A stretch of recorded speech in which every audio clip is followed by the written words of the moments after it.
ದಿನ ನಾವೆಲ್ಲರೂ ನಡೆದಿರ್ತಕ್ಕಂಥ ಕಾರಣ ಏನಂತಂದರೆ, ಸುಮಾರು 4-5 ದಿನಗಳಿಂದ ಜಾಲತಾಣದಲ್ಲಿ ಬಹಳ ರೋಚಕವಾಗಿ ಓಡಾಡುತ್ತಿರುವ ಒಬ್ಬ ನ್ಯಾಯಾಧೀಶರ ವಿಡಿಯೋವನ್ನು, ಆ ವಿಡಿಯೋನಲ್ಲಿ ನಡೆದಂಥ ಸನ್ನಿವೇಶಗಳನ್ನು ತಾವೆಲ್ಲರೂ ನೋಡಿದ್ದೀವಿ.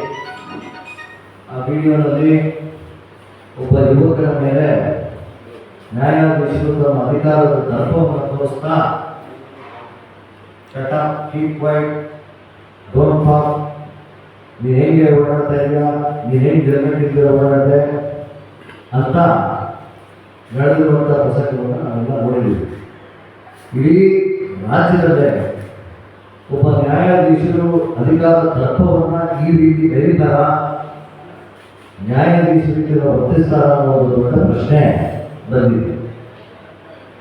ಆದ್ದರಿಂದ ನಾವು ಬೆಂಗಳೂರು ವಕೀಲರ ಸಂಘದಿಂದ ಈ ನ್ಯಾಯಾಧೀಶರನ್ನ ಕೂಡಲೇ ಅಮಾನತುಗೊಳಿಸಬೇಕು, ಅವ್ರನ್ನ ಯಾವುದೇ ಕಾರಣಕ್ಕೂ ಇಲ್ಲಿ ಬಿಡಬಾರ್ದು, ನ್ಯಾಯಾಧೀಶರ ಕೆಲಸ ಮಾಡೋದು ಬಿಡಬಾರ್ದು, ಅನರ್ಹರು ಅಂತ ಹೇಳಿದ್ರು.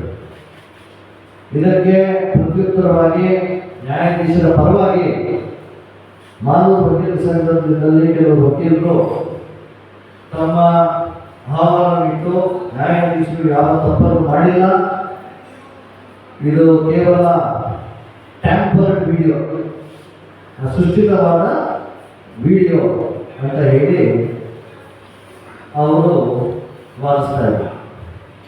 ಈ ದಿನ ಆ ಕೇಸ್ನಲ್ಲಿ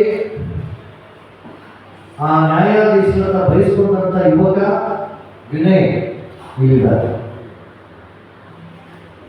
ಆ ನ್ಯಾಯಾಧೀಶರ ಹತ್ರ ಮಾತಿನ ಚಕ್ರವರ್ತಿ ನಡೆಸಿದಂಥ ಅವರ ತಾಯಿ ಇದ್ದಾರೆ, ತಮ್ಮ ಕವಿತಾ. ಹಾಗೂ ಅಲ್ಲಿ ನಡೆದಂಥ ಪ್ರಸಂಗವನ್ನ ಇವರು ಕಟ್ತಾರಂತ ಮನೆ ಮೇಲೆ ಒಬ್ಬ ಪ್ಲಂಬರ್, ಕಾರ್ಪೆಂಟ್ರಿ ಕೆಲಸ, ಪ್ಲಂಬರ್ ಕೆಲಸ ಮಾಡುವಂಥವ್ರು, ನೀರು ಕೊಡೋ ಕೆಲಸ ಮಾಡುವಂಥವ್ರು ವಿಡಿಯೋದಲ್ಲಿ ಇಡ್ತಾರೆ. ಅವ್ರಿಗೂ ಗೊತ್ತಿಲ್ಲ ಅಲ್ಲಿ ಎಲ್ಲಿಂದ ತೆಗೆದಿದ್ದಾರೆ, ಅದು ಮನೆ ಕೆಲಸ ಮಾಡ್ತಾ ಇರುವಂಥ, ಈ ಮನೆ ಕಟ್ಸ್ತಾ ಇರುವಂಥ ಲೇಔಟ್ನಲ್ಲಿ ವಿಡಿಯೋ ಹೇಗೆ ನಡೀತದೆ ಅಂತಂದ್ರೆ, ಅವತ್ತಿನ ದಿನ ಈ ಹುಡುಗ ಹೋಗ್ತಾ ಇರ್ತಾನೆ, ಒಂದು ಗಾಡಿ ಸ್ಪೀಡಾಗಿ ಬರ್ತದೆ. ಆಗ ಏನು ಸ್ಪೀಡ್ ಅಂತ ಇಷ್ಟೇ ಕೇಳೋದು, ಏನು ಸ್ಪೀಡ್ ಮಾತಾಡೋಲ್ಲ, ಸ್ಪೀಡ್ ಅಂತ ನಮಗೆ ಕೈ ಸಲ ತೋರಿಸ್ತಾರೆ. ಹೋಗಿ ಮನೆ ಹತ್ರ ಹೋಗ್ತಾರೆ, ದೇವಸ್ಥಾನ ಕಟ್ಸ್ತಾರೆ, ಮನೆ ತಾಯಿ ಕಟ್ಸ್ತಾ ಇರ್ತಾರೆ, ತಾತ ಅದಕ್ಕೆ ಹಣವನ್ನು ಕೊಟ್ಟು ತಾಯಿ ಕಟ್ಸ್ತಾರೆ. ಮನೆಗೆ ಹೋದಾಗ ಫಸ್ಟ್ ಫ್ಲೋರ್ ಹೋಗಿರ್ತಾರೆ, ಅಷ್ಟೊತ್ತಿಗೆ ಕಾರ್ ವಾಪಸ್ ಬರೋದು, ಬಿಳಿ ಕಾರ್ ನೋಡಿದಿರ. ನ್ಯಾಯಾಧೀಶರು ಅವರ ಗಂಡ ಇಬ್ಬರು ಇದ್ರು. ಕಾರ್ ವಾಪಸ್ ಬಂದಿದ ತಕ್ಷಣ ಇವ್ರನ್ನ ಕರೆಸ್ತಾರೆ. ಕರೆಸ್ಬಿಟ್ಟು ಉಳಿದಿದ್ದ ಪ್ರಸಂಗವನ್ನು ನೀವು ಪೂರ್ತಿ ನೋಡಿದ್ದೀವಿ, ನೀವೇನು ನಡೆದಿದೆ. ಇವ್ರನ್ನ ಬೈತಾರೆ, ಇಲ್ದಿರೋ ಮಾತುಗಳು ಹೇಳ್ತಾರೆ, ನೀವು ಯಾಕೆ ಹೆಲ್ಮೆಟ್ ಹಾಕಿರಲಿಲ್ಲ ಅನ್ನೋ ಪ್ರಶ್ನೆ ಕೇಳ್ತಾರೆ. ಆಗ ಇವ್ರು ಕೇಳ್ತಾನೆ, ನೀವು ಬೆಲ್ಟ್ ಹಾಕಿರ್ಲಿಲ್ವಲ್ಲ ಅಂತ. ಇವತ್ತು ನ್ಯಾಯಾಧೀಶರನ್ನ, ರಾಜಕೀಯದವ್ರನ್ನ ಪ್ರಶ್ನೆ ಮಾಡ್ಬೋದು ನಾವು ಇವತ್ತಿನ ಸಮಾಜದಲ್ಲಿ. ಹೋಗ್ಲಿ ಬಿಡಪ್ಪ, ನಾನು ಬೆಲ್ಟ್ ಹಾಕೋತೀನಿ ಹೇಳ್ತಾರೆ. ಆದರೆ ನ್ಯಾಯಾಧೀಶರ ಕೇಸ್ ಹಾಕ್ಸ್ತೀನಿ. ಇದಾದ್ಮೇಲೆ ಭಾರಿ ಬೈಕು ಇಲ್ಲ ಸ್ಟೇಷನ್ ಒಳಗಡೆ ಕರ್ಕೊಂಡು ನೀವು ನೋಡಿದ್ರ ಹಿಂದೆ ತೋರಿಸ್ಕೊಂಡು. ಆದರೆ ಒಂದು ದುರ್ವರ್ತನೆ ಅಥವಾ ಅಧಿಕಾರದ ದರ್ಪ ಏನಂತಂದ್ರೆ, ಅಲ್ಲಿ ಒಬ್ಬ PC ಬರ್ತಾನೆ, ಇವ್ರು ಹೊಡಿತಾರೆ ಯುವಕರಿಗೆ. ಸಾಮಾನ್ಯ ಮನುಷ್ಯರ ಪಾಡನ್ನು ನೋಡಿ ನಮ್ಮ ದೇಶದಲ್ಲಿ, ಅದರಿಂದ ನಾವು ಸ್ವೆಟ್ ಭಯ ಕುದಿಯುತ್ತೆ ಅಂತ. ಒಬ್ಬ PC ಬಂದು ಅವರ ಮಾರ್ಗದರ್ಶನದಲ್ಲಿ ಇರುವಂಥ ಒಬ್ಬ PC ಬಂದು ಇವ್ರನ್ನ ಕಾಪಾಡಬೇಕು.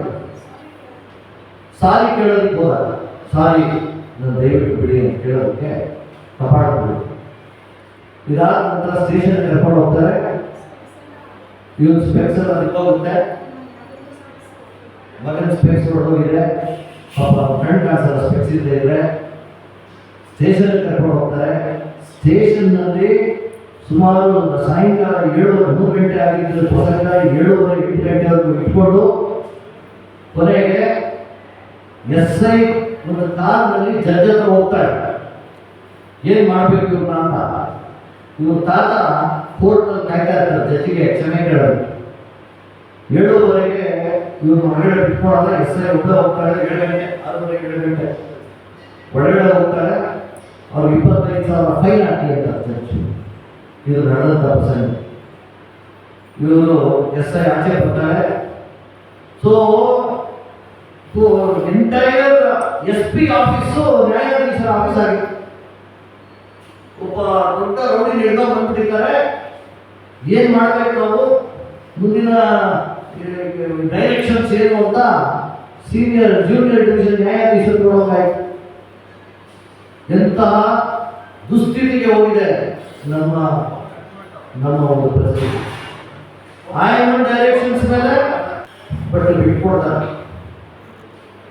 ಸರಿ 5,000ಕ್ಕೆ ಸದ್ಯ ಬಿಟ್ಕೊಡ್ರಲ್ಲ ಅಂತ ಹೇಳಿ ಇವರು ಸಾಕಪ್ಪ ಅಂತ ಹೇಳಿ ಮನೆಗೆ ಹೋಗ್ತಾರೆ. ಒಂದು 2 ದಿನ ಆದಮೇಲೆ ಈ ವಿಡಿಯೋ ಎಲ್ಲ ಕಡೆ ಹೋಗ್ತಾರೆ. 3 ದಿನ ಆದಮೇಲೆ ಆ ವಿಡಿಯೋ ಎಲ್ಲ ಕಡೆ ಸರ್ಕ್ಯುಲೇಟ್ ಆಗಿದ್ದ ಮಾತ್ರಕ್ಕೆ ಆ ಅಮ್ಮ ಮತ್ತೆ 5 ದಿನ ಆದಮೇಲೆ ರಾತ್ರಿ 9 ಗಂಟೆಗೆ ಪೊಲೀಸ್ ಜೀಪ್ ಮನೆ ಬರೋದು. 5 ದಿನ ಆದಮೇಲೆ 10 ಗಂಟೆ ಏನಪ್ಪ ಇದು ಪೊಲೀಸ್ ಜೀಪ್ ನಮ್ಮ ಮನೆ ಹತ್ರ ಬಂತು ಅಂತಂದ್ರೆ, ಮೇಡಮ್ ಸ್ಟೇಷನ್ ಹತ್ರ ಕಾಯ್ತಾ ಇದ್ದಾರೆ ಬನ್ನಿ ಅಂತ ಹೇಳ್ತಾರೆ. ತಕ್ಷಣ ಇವರು ಮನೆಗೆ ಹೋಗ್ತಾರೆ. ಇದು ಸ್ಟೇಷನ್ಗೆ ಹೋಗ್ತಾರೆ. ಆಗ ವೆಂಕಟೇಶ್ವರನವರು ಪಾಪ ಭಾಳ ಹಿರಿಯರು ಮಾತಾಡ್ತಾರೆ. ಅವ್ರ ಫ್ರೆಂಡ್ ಹೇಳ್ತಾರೆ, ನೀವು ಜೀಪ್ ಹೋಗುವಂಥ ಮನುಷ್ಯ ಜೀಪ್ನಲ್ಲಿ ಬನ್ನಿ, ನನ್ನ ಕಾರಲ್ಲಿ ಹೋಗೋಣ. ಲಕ್ಷ್ಮೀನಾರಾಯಣ ಕೆಲಸ ನೆರವೇರಿಸ್ತಾರೆ ಅಂತ ಜೂನಿಯರ್ ಜಡ್ಜ್. ಆ ಅಮ್ಮ ಹೇಳ್ತಾರೆ, ದಯವಿಟ್ಟು ಸಾರಿ ಅಂತ ಹೇಳ್ಕೊತಾರೆ. ಸಾರಿ ಇಲ್ಲ ಏನಿಲ್ಲ ಅಂತ ಹೇಳಿ ಹೊರಗಡೆ ಕಳಿಸ್ತಾರೆ. ಹೊರಗಡೆ ಹೋದ್ಮೇಲೆ ದಯವಿಟ್ಟು ಯೋಚನೆ ಮಾಡಿ ಮಾಧ್ಯಮ ಮಿತ್ರರೇ, ಇಡೀ ಕರ್ನಾಟಕದಲ್ಲಿ ಪ್ರತಿಯೊಬ್ಬ ಸಾಮಾನ್ಯ ಮನುಷ್ಯನು ಕೇಳಬೇಕಾಗಿರೋ ಒಂದು ಸಂಗತಿ ಇದು. ಆ ಒಂದು ರಾತ್ರಿ 9 ಗಂಟೆ ಇವ್ರನ್ನ ಸ್ಟೇಷನ್ ಒಳಗಡೆ ಬಿಟ್ಕೊಂಡಿರೋದು, 10 ಗಂಟೆ ಸ್ಟೇಷನ್ ಒಳಗಡೆ ಬಿಟ್ಕೊಂಡಿರೋದು. ತಾತ ಮೊಮ್ಮಗ ಇಬ್ಬರನ್ನ ಮಾರನೇ ದಿನ 5 ಗಂಟೆ 6 ಗಂಟೆವರೆಗೂ ಇಟ್ಕೊಳ್ತಾರೆ ಸ್ಟೇಷನ್. ರಾತ್ರಿ ಇದು ಘಟನೆ ನಡೆದಂಥ 5 ನಂತರ ಆ ಅಮ್ಮ ಕಂಪ್ಲೇಂಟ್ ಕೊಡ್ತಾರೆ. ಜಡ್ಜೆ ಕಂಪ್ಲೇಂಟ್ ಕೊಡೋದು ಪ್ರಿಯಾಕಾರರು ಅದೇ ಕಂಪ್ಲೇಂಟ್ ಕೊಡ್ತಾರೆ, ಯಾರು ನನಗೆ ಸನ್ನೆ ಮಾಡುವಂತ ಅಂತ ಹೇಳ್ತಾರೆ. 5 ದಿನ ಆದಮೇಲೆ ಒಳಗಡೆ ಹಾಕಿ ಮಾರನೇ ದಿನ 6 ಗಂಟೆವರೆಗೂ ಇಟ್ಕೊಂಡು ಜಡ್ಜ್ ಮನೆಯಲ್ಲಿ ಪ್ರೊಡ್ಯೂಸ್ ಮಾಡ್ತಾರೆ. ಜಡ್ಜ್ ಮನೆಯಲ್ಲಿ ಪ್ರೊಡ್ಯೂಸ್ ಮಾಡಿದಾಗ ಅವರು ಬೇರೆಯವರು ಅಫೆನ್ಸ್ ಅಂತ ಹೇಳಿ ಕಳಿಸ್ತಾರೆ. ಇದರಲ್ಲಿ ತಾತನ ಮೇಲೆ ಏನು ಅಪವಾದ, ನೀನು ವಿಡಿಯೋ ಮಾಡಿ ಇದನ್ನೆಲ್ಲ ಕಡೆ ಕಳಿಸಿದೆ, ಇದು ಕ್ರೈಮಾ?